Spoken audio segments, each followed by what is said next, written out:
निश्चित रूप से आज वो बहुत ही बेहतर काम कर रही है और विभिन्न राज्य सरकार भी अलग अलग तरीके से उनसे काम ले रही है। जी से पूछना चाहता हूं अध्यक्ष जी आपके माध्यम से कि आंगनबाड़ी बहनें बहुत काम करती हैं और ये एक अच्छा विस्तृत कार्यक्रम है। क्या आंगनबाड़ी बहनों के वेतन जो मानदेय उनको मिलता है वो कितना है, और अगर ये सम्मानजनक मानदेय है उसकी भी जानकारी दें, और ये सम्मानजनक मानदेय नहीं है आपके, जब आप इसका उत्तर देंगे तो ये भी बता दें कि क्या उनके वेतन वृद्धि की कोई कार्यक्रम, कोई आपके पास रूपरेखा है, क्योंकि ये काम तो बहुत लिया जाता है लेकिन उस तरह का सम्मानजनक मानदेय सर उनको नहीं मिलता। धन्यवाद सर।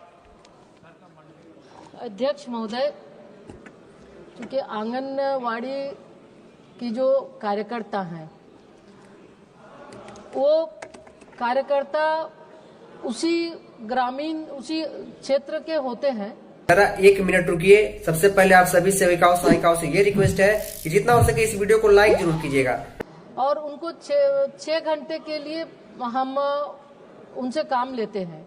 निश्चित रूप से आज वो बहुत ही बेहतर काम कर रही है और विभिन्न राज्य सरकार भी अलग अलग तरीके से उनसे काम ले रही हैं। तो अगर हम देखें तो अलग अलग जो भारत सरकार के माध्यम से भी हम उनको मानदेय देते हैं और समय समय पर मानदेय में बढ़ोतरी भी होती है। मानदेय के अलावे भी हम उनका जीवन बीमा, आयुष्मान भारत के तहत अभी हेल्थ कवरेज स्कीम से भी उनको हमने जोड़ा है और राज्य सरकार के द्वारा भी दिए जाते हैं। तो उसमें अलग अलग राज्य सरकार के द्वारा भी जो राशि दी जाती है, कहीं 15,000 कहीं 10,000 इस तरह से, और आने वाले समय में भी ये नहीं राज्य सरकार महोदय, विभिन्न राज्य जब ये कार्य तो अलग अलग वो टॉप अप देते हैं और टॉप अप के माध्यम से देखेंगे तो विभिन्न राज्यों के इसमें मानदेय एक रूप में नहीं है। हम चूंकि इस प्रश्न से संबंधित नहीं है, हम आपको डिटेल देंगे कि किस राज्य में कितने दिए जा रहे हैं।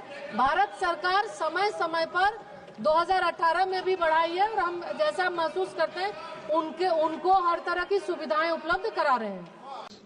9 doctors have been suspended. So, this is about a particular state. As you have asked about Tamil Nadu, I'll give you a separate answer on this. Question number 65, question number 65 Shri doctor Alok Kumar Suman. Question number 65 sir. माननीय सदस्य। धन्यवाद अध्यक्ष महोदय।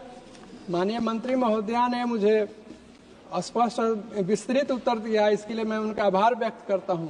मेरा प्रश्न है कि mission पोषण 2 के अंतर्गत कौन सी तकनीकी प्रगति की गई है, कृपया बताया जाए। अध्यक्ष महोदय, माननीय सदस्य के द्वारा पूछे गए, चूंकि आदरणीय प्रधानमंत्री श्री नरेंद्र मोदी जी के दूरदर्शी नेतृत्व से हमारी सरकार महिलाओं और बच्चों के लिए स्वास्थ्य, सुरक्षा, क्षमता और सहभागिता को सुनिश्चित करने के लिए दृढ़ता से कार्य कर रही है और आंगनवाड़ी को और सक्षम और प्रभावशाली बनाने के लिए इसके इकोसिस्टम को और मजबूत करने के लिए मिशन पोषण 2.0 सक्षम आंगनवाड़ी मिशन पोषण 2.0 के तहत, जिसमें कि 6 वर्ष से कम उम्र के बच्चों के लिए पोषण वितरण और ECC early childhood care and education को बढ़ाने के लिए प्रतिवर्ष, जिसमें 40,000 करके प्रतिवर्ष उसमें सैंक्शन के लिए है, लगभग 2 लाख आंगनवाड़ी केंद्रों का हमने सैंक्शन किया और उसको उन्नत बनाने के लिए बुनियादी ढांचे में उसमें वाईफाई इंटरनेट के साथ साथ LED स्क्रीन, उसके साथ ही साथ पोषण वाटिका, उसमें टॉयलेट की सुविधा हो, अन्य उसमें पेयजल की सुविधा हो और उसके साथ बच्चों के संज्ञानात्मक और रचनात्मक विकास को प्रोत्साहित करने के लिए शिक्षण उपकरण आदि भी हमने शामिल किया है। तो कई ऐसे इंटरवेंशन जिसके माध्यम से पोषण 2.0 के माध्यम से, ताकि बच्चों को, हमारे बच्चे सिर्फ पोषण ही नहीं, पोषण के साथ साथ पढ़ाई और बेहतर स्वास्थ्य के लिए हम ध्यान देते हैं और लगभग 10 करोड़ से ज्यादा लाभुकों को हम इसके माध्यम से लाभ भी पहुंचा रहे हैं। जरा 1 मिनट रुकिए। सबसे पहले आप सभी सेविकाओं सहायिकाओं से ये रिक्वेस्ट है कि जितना हो सके इस वीडियो को लाइक जरूर कीजिएगा। सप्लीमेंट्री। महोदय, आंगनबाड़ी केंद्रों के निर्माण में क्या अन्य मंत्रालयों से सहयोग लिया जा रहा है क्या?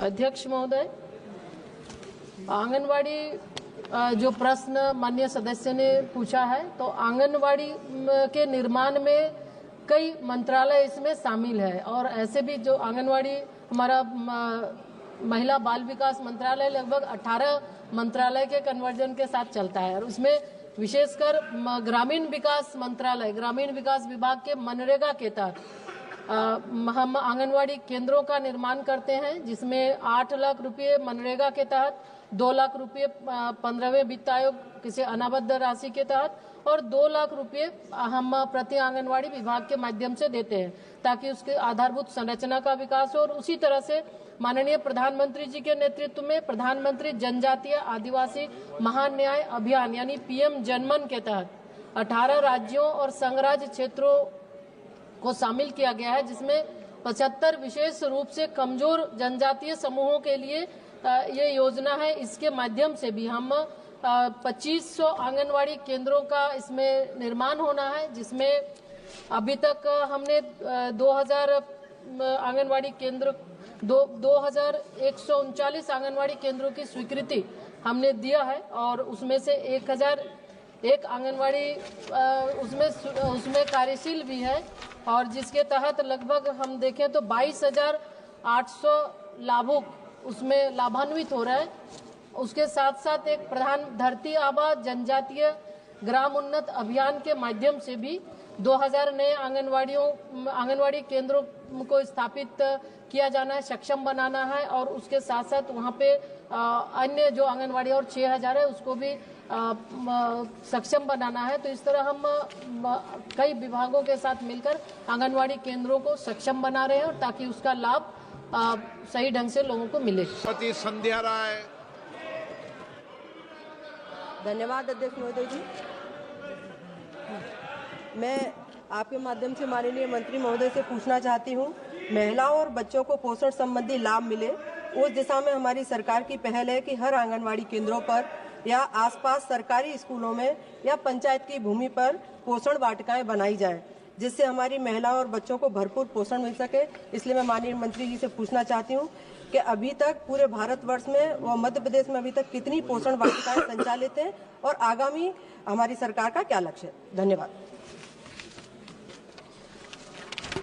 अध्यक्ष महोदय, पोषण वाटिका ये मिशन आंगनवाड़ी पोषण 2.0 के तहत हम आंगनवाड़ी केंद्रों को सक्षम बना रहे हैं। अभी तक पूरे देश के अंदर 2 लाख आंगनवाड़ी केंद्रों को स्वीकृति दी जा चुकी है सक्षम आंगनवाड़ी निर्माण के लिए। तो उसके लिए सक्षम आंगनवाड़ी में पोषण वाटिकाएं भी होती है और पोषण वाटिका के साथ साथ बेहतर उसमें आधारभूत संरचना, टॉयलेट की व्यवस्था हो, पानी पीने की व्यवस्था हो, RO सिस्टम की भी व्यवस्था कर रहे हैं और बच्चों के जो ECCE की जो हम बच्चों को अनौपचारिक शिक्षा दे रहे हैं उसके लिए भी हम एक LED स्क्रीन देते हैं ताकि उसके माध्यम से बच्चों को अनौपचारिक तौर पे वो शिक्षा ग्रहण कर सके। तो इसके तहत राज्य सरकार से जो हमारे पास अभी प्रस्ताव आए 2 लाख का हमने स्वीकृति दिया है और उसके तहत बहुत लगभग 15,000 से ज़्यादा सक्षम बन चुके हैं, जहां पोषण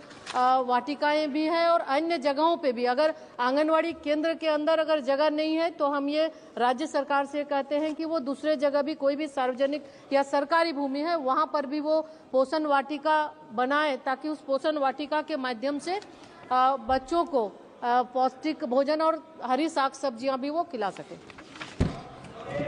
सुश्री मिताली बाग। महिलाओं का विषय है। আমার প্রশ্ন যে মহাশয়, আমার লোকসভা কেন্দ্র আরামবাগ, যেহেতু আমি একজন ICDS কর্মী থেকে আমার এই সংসদ ভবনে আসা, মন্ত্রী মহাশয় বললেন যে 40,000 অঙ্গনওয়াড়ি সেন্টারকে আপগ্রেডেশন করা হয়েছে এবং সব মডার্ন করা হয়েছে। তো যেখানে পুষ্টির বরাদ্দ এত কম, একটা মায়ের জন্য পুষ্টির বরাদ্দ 1 টাকা 63 পয়সা এবং একটা শিশুর জন্য 1 টাকা 4 পয়সা, সেখানে কিভাবে গুণগত, আজকের বাজার দর যেভাবে আগুন হয়ে গেছে সেভাবে কিভাবে আমরা পরিপূরক পুষ্টি প্রদান করতে পারি? তাছাড়া ম্যাডাম স্যার আরেকটা রিকোয়েস্ট আছে, আমরা বলতে পারি যে আজকে যা জন্ম থেকে মৃত্যু পর্যন্ত সমস্ত তথ্য পোষণে আপডেট করতে হচ্ছে। পোষণ যে অভিযান চালিয়েছে সেটা আমার মনে হয় পোষণ অভিযান না চালিয়ে যদি পুষ্টির অভিযান চালাতো তাহলে আগামী দিনে ভবিষ্যৎটা আরো উজ্জ্বল হতো। এই পোষণ অভিযান এত ক্রিটিক্যাল, কারণ নেট পাওয়া যায় না এবং প্রতিটা মুহূর্তে আমরা আপডেট দিতে, আমরা যারা হেল্পার এবং ওয়ার্কাররা আছে তারা। जरा 1 मिनट रुकिए। सबसे पहले आप सभी सेविकाओं सहायिकाओं से ये रिक्वेस्ट है कि जितना हो सके इस वीडियो को लाइक जरूर कीजिएगा।